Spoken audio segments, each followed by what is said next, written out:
दोस्तों, इस क्लास में हम क्या करेंगे, जो राज्यसभा है, राज्यसभा और लोकसभा, जो दोनों के सदस्यों का चुनाव होता है कि वो मतलब राज्यसभा के सदस्य के लिए योग्यता क्या है, और कंपेयर करते हुए लोकसभा के सदस्यों के लिए योग्यता क्या है, आयु कितनी, उन सब पर बातें करेंगे। जैसे राज्यसभा है, राज्यसभा के सदस्य चुनने के लिए 30 वर्ष पूरी कर चुका हो, 30 वर्ष पूरी कर चुका हो।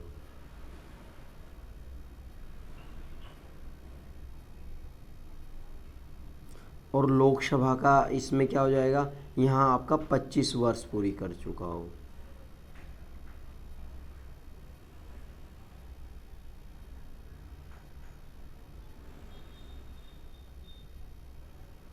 ठीक है। अच्छा, दूसरी बात ये तो है कि वह भारत का नागरिक हो, इसे तो दोनों में सेम है, इसमें भी लोकसभा का सदस्य बनो या राज्यसभा का सदस्य बनो, भारत का नागरिक होना चाहिए। और एक और बात ध्यान रखने की, जो राज्यसभा का सदस्य है, राज्यसभा के सदस्य पुनर्चुनाव निर्वाचन के लिए कोई प्रतिबंध नहीं है, दोबारा भी चुना जा सकता है, ठीक है ना। पुनर्निर्वाचन पर कोई प्रतिबंध नहीं।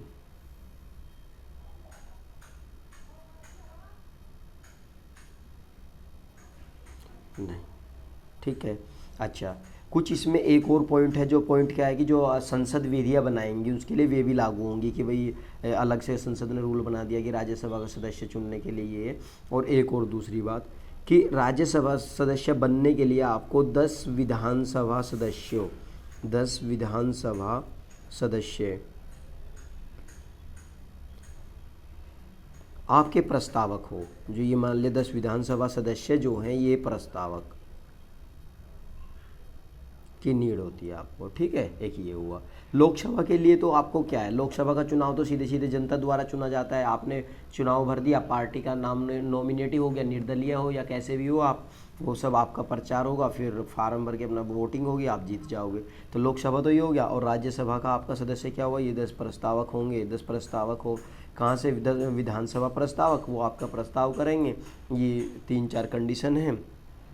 अच्छा, दूसरी बात, एक बात और ध्यान रखने की है, जैसे पहली बार लोकसभा, अब लोकसभा का रूल क्या है, लोकसभा के जो 1/3 सदस्य हैं, 1/3 सदस्य, ये सदस्य हर दूसरे वर्ष, ठीक है ना, यानी 2 वर्ष पूरी करने के बाद में इनका चुनाव वहाँ क्या होगा, ये निर्वाचित वो होंगे, रिटायर होते हैं। तो पहली बार क्या हुआ, जैसे पहली बार चुनाव हुए, और पहली बार चुनाव होने के बाद में वही सब सदस्यों का कार्यकाल 6 वर्ष का है, तो अब 2 वर्ष के बाद उन्हें हटाना है, क्योंकि ये परमानेंट है। ये भी तो एक डायलेमा है ना, कि राज्यसभा के सदस्य का कार्यकाल 6 वर्ष का है। जब 6 वर्ष का कार्यकाल है और पहली बार चुनाव हुए, और राज्यसभा के चुनाव हर दूसरे 2 वर्ष के बाद यानी तीसरे वर्ष होंगे, ठीक है। तो किन सदस्यों को हटाया जाएगा, भाई मेरा भी कार्यकाल 6 वर्ष का है, उसका भी कार्यकाल 6 वर्ष का, उसका भी। तो जब सबका 6-6 वर्ष का है और चुनाव होंगे हर तीसरे वर्ष में, तो जैसे ही पहली बार तीसरा वर्ष आया तो वहाँ चुनाव किस टाइप से हुए, तो वहाँ पर्ची डाली गई थी, ठीक है। और पर्ची डालकर उनको पद से हटाया गया था पहली बार में, और दूसरी बार में सदस्यों की जो सेवानिवृत्ति की गई है वो पर्ची की व्यवस्था से की गई है, ठीक है। अच्छा, एक बात और ध्यान रखना, मूल संविधान में राज्यसभा के सदस्य होने के लिए राज्य का निवासी होने की शर्त रखी गई थी। और यह शर्त देखो, जब मूल संविधान की बात हुई थी तो मूल संविधान में भाई हमें राज्यसभा का सदस्य होना, तो किसी इन्होंने बताया कि जब हम उस राज्यसभा के सदस्य हैं तो उसके होने के लिए राज्य का निवासी होना जरूरी था। लेकिन 6 अप्रैल और 2003 तक ये शर्त मान्य रही। 6 अप्रैल 2003 तक ये शर्त रही कि जो राज्यसभा का सदस्य चुनाया जाएगा वो रिलेटेड राज्य से क्या हो, संबंधित हो। लेकिन 2003 के बाद में इस शर्त को हटा दिया गया। अब वो कोई भी राज्यसभा का सदस्य किसी भी राज्य का निवासी बन सकता है, ठीक है। और साथ में खुले मतदान की जो व्यवस्था है, यहाँ लिखेंगे खुले मतदान की व्यवस्था, खुले मतदान की व्यवस्था, ठीक है। ये खुले मतदान की व्यवस्था हुई। तो जैसे मान लिया आप, ये क्या था कि इस तारीख से पहले 6 अप्रैल 2003 से पहले तक क्या था कि यदि मुझे किसी राज्य का राज्यसभा सदस्य बनना है तो मुझे उस राज्य का निवासी होना पड़ेगा। अब क्या हुआ इसके बाद में, इसके बाद में हुआ कि हम किसी भी राज्य से, आप भारत के बस नागरिक हों और हम किसी राज्यसभा के सदस्य बन सकते हैं। ठीक है। अच्छा, एक बात और याद रखने की है, ये तो विधान परिषद में ऐसा नहीं है, क्योंकि राज्यसभा जो है वो राज्यों में विधान परिषद के नाम से रहती है। ठीक है, जो का ये केंद्र में जो राज्यसभा है वही काम विधान परिषद का राज्यों में होता है। तो अब विधान परिषद का सदस्य बनने के लिए उस राज्य का निवासी होना अति आवश्यक है। ये बात ध्यान रख लेंगे, नोट करके लिख लेंगे सब लोग कि इसमें मतलब विधान परिषद में, विधान परिषद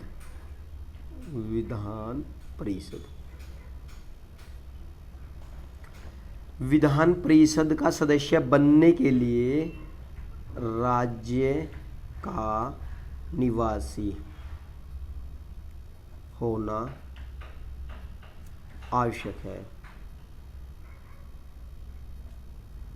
ठीक है। अच्छा, ये बात हुई। दूसरी बात ध्यान रखेंगे, एक और बात ध्यान रखने की, एक जैसे मान ले कितनी जनसंख्या पर कितने प्रतिनिधि होंगे, क्या होंगे, वो एक पुनर्सीमन जो आयोग है, परिसीमन आयोग, परिसीमन आयोग, परिसीमन आयोग इनका गठन करता है कि कहाँ कितना होना चाहिए। तो ये आपका क्या हुआ, मोटी मोटी बात है। अब इसी प्रकार एक बार थोड़ा सा उसमें भी देख लेते हैं, जो आपकी ये है क्या नाम, ये है जो लोकसभा के सदस्यों के लिए क्या क्या इम्पोर्टेंट है उसके बारे में। अच्छा, ये तो आपको पता ही है, मैंने बताया था आपको कि जो मूल संविधान है, मूल संविधान में राज्यसभा का जो नाम था वो राज्य परिषद के नाम से था। इसके क्या बोलते हैं उसका, काउंसिल ऑफ स्टेट के नाम से। और काउंसिल ऑफ स्टेट का नाम बदला था कब, 25 अगस्त 1954 को। 25 अगस्त 1954 को बदलकर क्या कर दिया गया, ये आपका जो इसका राज्यसभा नाम दिया गया। ठीक है। तो यहाँ एक सभापति की घोषणा भी हुई थी इसी तारीख को। अच्छा, बस राज्यसभा के बारे में जो एग्ज़ाम के लिए इम्पोर्टेंट है ये 2-4 बातें हैं जितना मैंने करा दिया है। बाकी थोड़ा सा लोकसभा के लिए भी देख लेते हैं, लोकसभा में क्या है जो आपके एग्ज़ाम से रिलेटेड हो। लोकसभा के लिए भी 2-4 बातें हैं जो एग्जामिनर पूछता है। एक तो आपका कि जो मतलब इसके पहले क्या था कि मूल संविधान में 7,50,000 जनसंख्या पर एक प्रतिनिधि की बात थी लोकसभा सदस्य की। जो लोकसभा सदस्य चुना जाता था वो 7,50,000 की जनसंख्या पर एक चुना जाता था। और अब क्या कर दिया गया, 2वां संविधान संशोधन हुआ, 2वां संविधान संशोधन। दोस्तों ये 2वां संविधान संशोधन में लोकसभा के जो सदस्यों की ये थी ना, ये जनसंख्या वाली शर्त थी, 7,50,000 पर एक सदस्य चुना गया, इसको हटा दिया गया है। और सभी निर्वाचन क्षेत्रों की जो है, सभी निर्वाचन क्षेत्रों की जो ये शर्त थी जनसंख्या वाली, सबकी समान कर दी गई कि इसमें भाई हर क्षेत्र में इतने जनसंख्या पर व्यक्ति बराबर चुना जाएगा। ठीक है। तो सभी निर्वाचन क्षेत्रों में जनसंख्या लगभग समान रखी गई। सभी निर्वाचन क्षेत्रों में जनसंख्या समान रखी गई। अच्छा, ये तो बता दिया कब हुआ, ये हुआ 2वां संविधान संशोधन के बाद में। अच्छा, पहले क्या हुआ जी, पहला और दूसरा जो चुनाव हुआ था, पहली और दूसरी जो लोकसभा की बात करें, प्रथम लोकसभा और द्वितीय लोकसभा, इन दोनों लोकसभाओं में लोकसभा चुनाव, ये जो 2 लोकसभा है ना, पहली और दूसरी, इन दोनों लोकसभाओं में प्रत्येक क्षेत्र से 2-2 व्यक्ति आते थे। प्रत्येक क्षेत्र से 2 व्यक्ति, ठीक है ना, यानी 2 सदस्यों का चुनाव होता था प्रत्येक क्षेत्र से। कब, जब पहली और दूसरी लोकसभा की बात हुई थी। अच्छा, फिर तीसरी बार में जब आम चुनाव हुए, उन आम चुनाव में एक सदस्य निर्वाचन क्षेत्र को अपना लिया गया कि वही एक क्षेत्र से एक सदस्य को चुना जाएगा। क्यों? क्योंकि 2वां संविधान संशोधन करके इन्होंने सभी क्षेत्रों की निर्वाचन संख्या जो जनसंख्या है वो उसको समान कर दिया। फिर क्या हुआ, फिर भाई समान करने के बाद यहाँ इतनी जनसंख्या पे एक सदस्य, वहाँ से एक सदस्य, ऐसा कर दिया इन्होंने। ठीक है, बाकी 2 लोकसभा में क्या हुआ था, स्टार्टिंग की 2 लोकसभा में हर क्षेत्र से 2 लोगों को चुना जाता था। अच्छा, प्रथम लोकसभा के जो चुनाव है, जो प्रथम लोकसभा का जो गठन हुआ था वो 13 अप्रैल 1952 को हुआ था। और पहली जो बैठक हुई थी, देखिए बात ध्यान रखने की है, प्रथम पूछा जाता है बहुत एग्जाम में, पहली लोकसभा गठन, पहली लोकसभा गठन हुआ आपका 13 अप्रैल 1952 में। ठीक है, और जो बैठक हुई थी ये तो गठन हुआ था, ये पहली लोकसभा के गठन की बात है, ये वाली जो डेट है। अच्छा, और जो बैठक हुई, बैठक हुई थी आप लोकसभा की प्रथम बैठक कब हुई, 13 मई 1952। और लोकसभा का जो प्रथम गठन हुआ था, पहली लोकसभा गठित हुई थी वो 13 अप्रैल 1952 को हुई थी। ठीक है, अच्छा, अब इसका ये क्या है कि जो लोकसभा, हमारी लोकसभा कार्यकाल इस प्रथम बैठक से लागू होता है। जो ये प्रथम बैठक होती है और हमारी लोकसभा 5 वर्ष कब पूरे होंगे इसके, तो जो निर्वाचन आयोग है वो निर्वाचन आयोग प्रथम बैठक जब होगी उस प्रथम बैठक से ही निर्धारित कर देगा कि आज से और अगले चुनाव 5 वर्ष बाद, ठीक 5 वर्ष बाद उतने तारीख को होंगे। ठीक है, यानी गठन की डेट, लोकसभा गठन की डेट और बैठक की डेट में जो डिफरेंस होता है वो इनके कार्यकाल में काउंट नहीं होता। ठीक, यानी कार्यकाल काउंट कहाँ से स्टार्ट होता है, बैठक से स्टार्ट होता है। यानी यहाँ जो है, और जो सदस्यों का कार्यकाल होता है, सदस्यों का कार्यकाल शपथ लेने से 5 वर्ष तक का होता है। ये तो लोकसभा का कार्यकाल हो गया। अब जो सदस्य हैं लोकसभा के, सदस्यों का जो कार्यकाल है, सदस्यों का कार्यकाल आपका, जब सदस्य शपथ ले लेगा,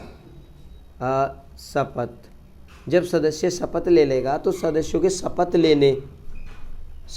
शपथ लेने से 5 वर्ष तक। ठीक है, यानी जिस दिन सदस्यों ने शपथ ली उसी दिन से 5 वर्ष तक उनका कार्यकाल रहेगा। और अच्छा, एक दो बात और ध्यान रखने की है, इसमें सबसे इम्पोर्टेंट पॉइंट है कि जब मूल संविधान में हमारे लोकसभा के सदस्यों का जो कार्यकाल था वो 5 वर्ष था। ठीक है, यानी जो लोकसभा है हमारी, उस लोकसभा का जो कार्यकाल था वो 5 वर्ष था। ठीक है, फिर 42वां संविधान संशोधन किया गया और 42वें संविधान संशोधन में लोकसभा का कार्यकाल 6 वर्ष कर दिया गया। अच्छा, इसके बाद में 6 वर्ष कर दिया, फिर उनके दिमाग में कुछ टेंशन पैदा हुई, इन्हें लगा यार ये तो गलत हो गया, दिखे भाई 5 वर्ष ही ठीक था। तो इन्होंने फिर 44वां संविधान संशोधन किया और 44वां संविधान संशोधन करके क्या किया, उसको जो कार्यकाल 6 वर्ष था उसे 5 वर्ष कर दिया गया पुणे। ठीक है, ये बात ध्यान रखने की है कि 42वां संविधान संशोधन अपने आप में एक मिनी कॉन्स्टिट्यूशन है। यानी 42वां संविधान इतना बड़ा संशोधन हुआ था, 42वें संविधान संशोधन में बहुत कुछ जोड़ा गया था भारत के संविधान में, और यानी इसको एक मिनी कॉन्स्टिट्यूशन भी बोलते हैं। अच्छा, 44वें संविधान संशोधन में क्या है कि बहुत कुछ हटाया गया, मेजर चेंज किए गए थे। अच्छा, तो इसी में 6 वर्ष जो कार्यकाल था लोकसभा का, उस कार्यकाल को 5 वर्ष कर दिया गया दोबारा से। कब? 44वें संविधान संशोधन में। और बढ़ाया कब गया था? 42वें संविधान संशोधन में। ये पॉइंट काफ़ी इंपॉर्टेंट है दोस्तों, इसे पक्का कर लेना, तुम यहाँ से क्वेश्चन जरूर पूछता है। कि एक बात और ध्यान रखने की, जो टीचर लोग बोलते हैं कि मान लिया कुछ जोड़ा गया संविधान में तो तुक्का मारना है, कुछ नहीं पता आपको और तुक्का मारना, और वहाँ 42वें संविधान संशोधन की बात है तो तुरंत आप आंसर लगा दें। कुछ हद तक वो ठीक होगा आपका आंसर, यदि आपको नहीं याद है एग्जैक्ट। अच्छा, और यदि कुछ हटाया गया है संविधान से तो वो 44वां संविधान संशोधन है, क्योंकि मेजर चेंज इन 2 संविधान संशोधनों में हुए थे। ठीक है, तो इसको आप थोड़ा सा ध्यान में रखेंगे। अच्छा, अगला एक और पॉइंट है ध्यान रखने का, ये तो आप सभी को पता है कि जो हमारी लोकसभा भी प्रेजेंट टाइम में जो लोकसभा चली हुई है प्रेजेंट टाइम की जो लोकसभा है वो लोकसभा 17वीं लोकसभा है। कौन सी? 17वीं लोकसभा, 17वीं लोकसभा, ठीक है, 17वीं लोकसभा है। और इस लोकसभा में जो हमारे मंत्रिपरिषद के हेड हैं वो कौन है? प्रधानमंत्री मोदी जी हैं। और इसका जो कार्यकाल है, इस 17वीं लोकसभा का कार्यकाल 2019 से लगा के और 2000 कब तक? 24 तक, यानी 2024 में पुनः लोकसभा चुनाव होंगे और जिसमें 2 बार नेता चुन कर आएंगे, ठीक है। अच्छा, एक बात और ध्यान रखना है, लोकसभा का कार्यकाल आपातकाल की कंडीशन में, सपोज करो 2024 में कोई महामारी आ गई और चुनाव होने थे और वो महामारी आ गई, तो चुनाव कराना पॉसिबल नहीं है। महामारी का मतलब है कि लॉकडाउन लग गया, लॉकडाउन में चुनाव कराना पॉसिबल नहीं है, तो क्या किया जाएगा? लोकसभा का कार्यकाल 6 महीने के लिए बढ़ा दिया जाएगा, ठीक है। लोकसभा का जो कार्यकाल है एक वर्ष के लिए, ये लिख लूँ मैं भी, बात मेरे दिमाग में से निकल गई थी, ये एक बार में 1 वर्ष के लिए बढ़ाया जाएगा,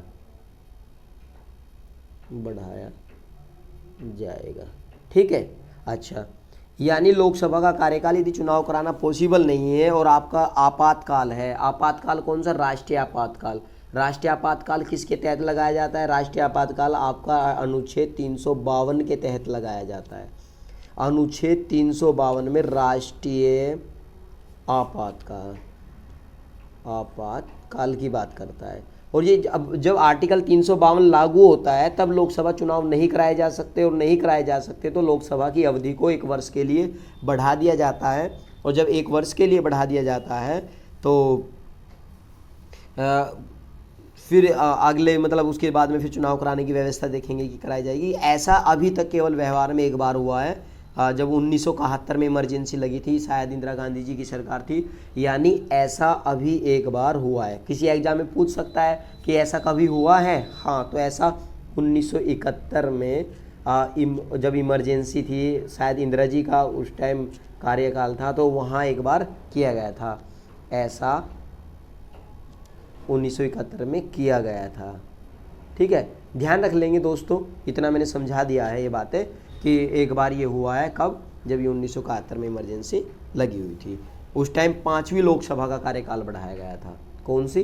5वीं लोकसभा। ये और ध्यान रख लेंगे, आ जाए कि कौन सी लोकसभा का कार्यकाल बढ़ाया गया था, तो 5वीं लोकसभा का कार्यकाल बढ़ाया गया था, ठीक है। तो यानी ये काम किया गया था। यही मेजर सी बातें लोकसभा से रिलेटेड थी। और इसमें आपका लोकसभा के सदस्य की जो न्यूनतम आयु मैंने बताई थी आपको कि 25 वर्ष है। दूसरा आपका आर्टिकल 102 के तहत जो है वो संसद योग्यता निर्धारित करती है।